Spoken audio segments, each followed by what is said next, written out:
first grade friends. This is Hannah here, ready for reading. Do you know sometimes technology doesn't work? I'm sure you've experienced that at your house. I'm experiencing that today. I was trying to get a pretty beautiful reading lesson ready, and my website is not working, so I can't even open up my story. But I thought I have the book. I actually have the book. I have my book, except mine looks a little bit different. It's called A Teaching Pal instead of my book. And so I thought, you know what? We're just going to go back and we'll get that book and I'll get my little anchor chart and teach you. So here I am. I'm glad you're here. So today for our reading lesson, we are going to focus and talk about author's purpose.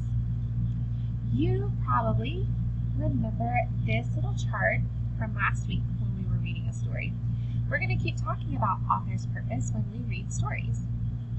We want to talk about author's purpose because we want to talk about why authors write stories.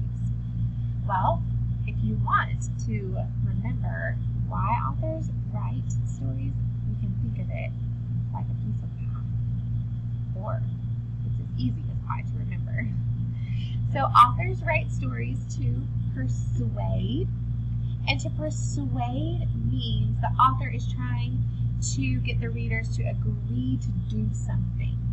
Okay, so they're trying to give their opinion to you and give you, they're wanting you to do something. Sometimes authors write stories to inform us. The I in pie is for inform. So the author gives facts and information about a topic. And then the last reason is a lot of times authors write stories to entertain us. It's the E in pie, to entertain. The author writes for readers to enjoy. So it could be something, just a fun, lovely story, or it could be a funny story. Children love to read entertaining stories. You want to read them over and over again. So how can you figure out author's purpose? I'm going to go over here. Okay, first you're going to look for clues about the genre. And when I say the word genre, a lot of you say, what? On my Google Meet the other day, we were talking about genre, and I explained it like this. So the genre of stories is what type of book is it? And what you can think of is, you might have heard fiction or nonfiction. Those are like the big ideas. So you have some stories, some books that are fiction. That means that they are make-believe. They're telling an imagination story, imaginative story. So that would be fiction. A nonfiction book would be a book that gives information and it tells facts. Those are the two big ideas. Genres can also be broken into like realistic fiction or fantasy, fables. So there's a lot of different ideas that we will continue to talk about. So you're going to look at the genre to see what type of story it is, and then ask questions about what you read and find answers. So today we're going to read the story. You actually read it on your own yesterday. It's called My School Trip. It was in your My Book. So what I want you to do is I want you to get your My Book out again, and this time I want you to read along with me. So we're going to read the story of My School Trip. It's on page 32 and 33, and I want you to get those out so that we can read the story together. And I'm going to ask you some questions that you can think about while you're over there at your house. Okay? So I want you, if you're not on this page yet, go ahead and pause the video. If you are ready, let's get started. I want you to be on page 32. And I'm going to kind of hold up a little bit. Mine looks a little different because I have questions on the side that I can ask you. But for the most part, you can see the pictures, our illustrations, and our words in the middle are the same. Okay? So we're going to be listening for why did the author write this story. We want to find the purpose of the story that the author wrote called My School Trip. So before we read, we're going to prepare to read. It says, genre study. There's that word, genre. What type of book is this?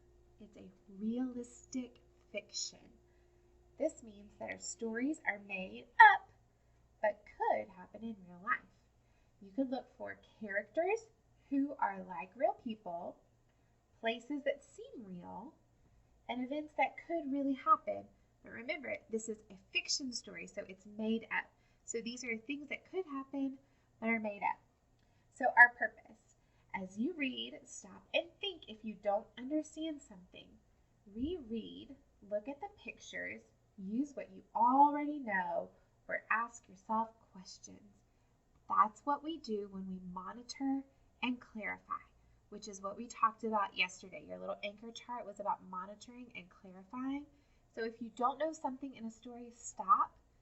Look at the pictures that surround the text. Look at the text and see if you can figure it out by just stopping and looking at those pictures to help clarify any information that you have, any questions that you have. My School Trip by Allie G. Mays, illustrated by Elisa Shavari. All right, let's go ahead and turn to the next page. Read with me. You can read with me. You have it right there in front of you. We took a school trip. Look at those pictures. I see two little kids that are smiling and they look pretty happy. However, this little girl, she's not looking too happy. Why do you think she's not looking happy? Do you know yet? Now, you might know because you read this story yesterday, but when you were reading the story yesterday, did you know why she wasn't happy yet? If there's something that you don't understand, remember, look at the pictures, look at the text, continue reading to see if you can figure it out. First, we took a bus. Nan was my partner.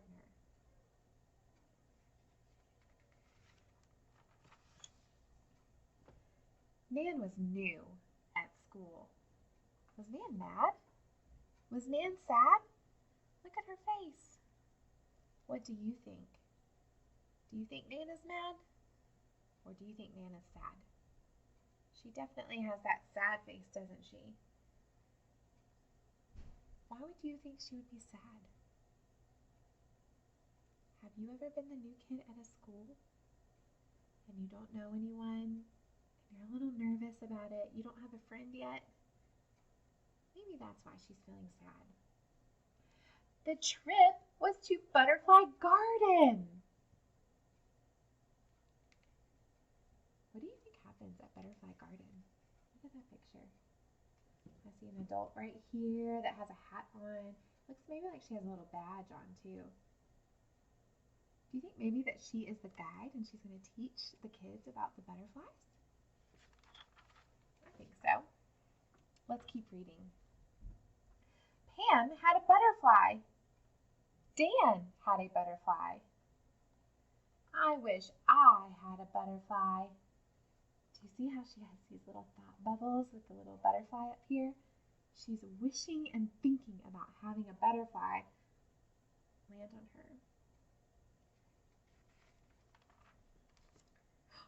I had a butterfly. Nan was sad. She's still sad. Why do you think she's sad now? Is it the same reason she was sad at the beginning of the story? I'm noticing that the little boy in the background is kind of laughing and pointing. Nan looks sad, and this little girl that's telling the story is happy because the butterfly is on her shirt. I'm wondering why that little boy is laughing. Do you see a butterfly on Nan? She has no idea.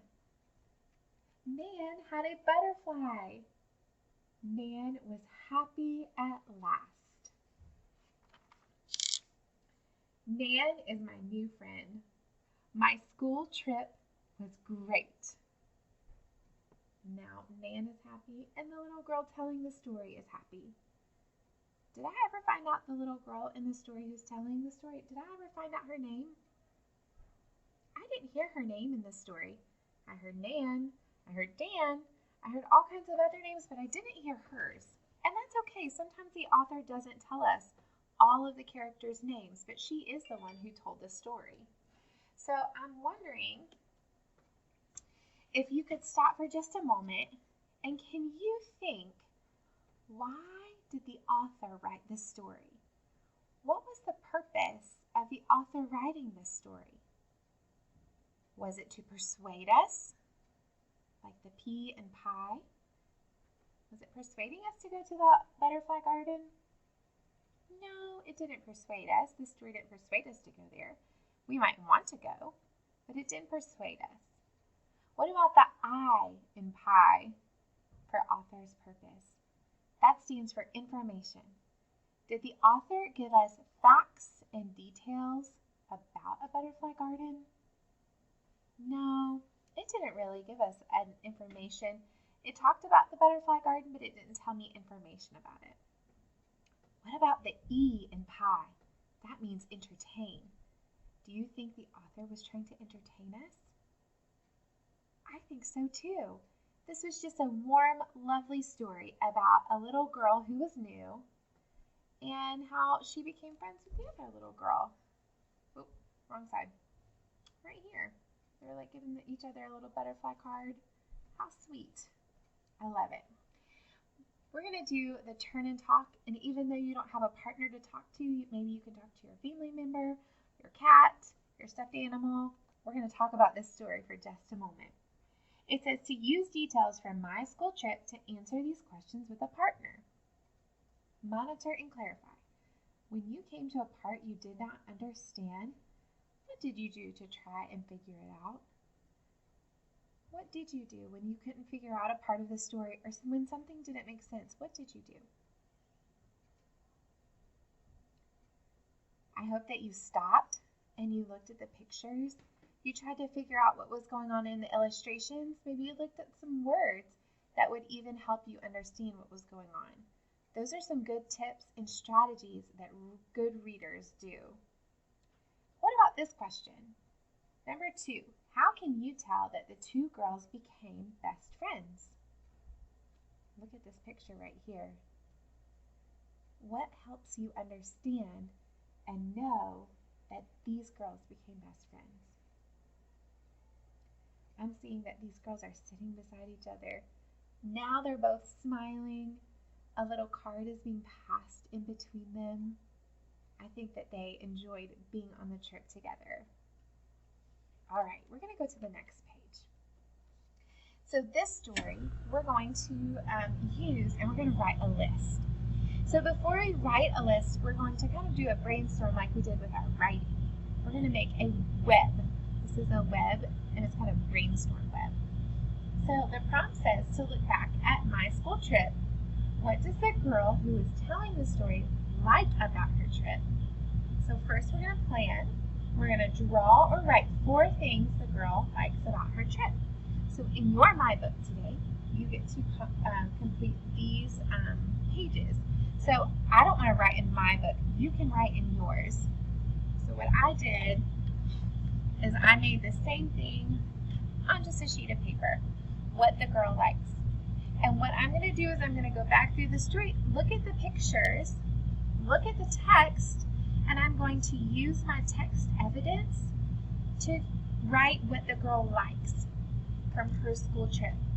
So if I'm going back in the story, I can't do both of these at once. If I'm going back in the story, I can tell that the girl in the story really liked the butterfly. Landing on her, that is text evidence. So right here, what the girl likes, I'm going to write butterflies in one of the circles. B-U-T-T-E-R-F-L-I-E-S.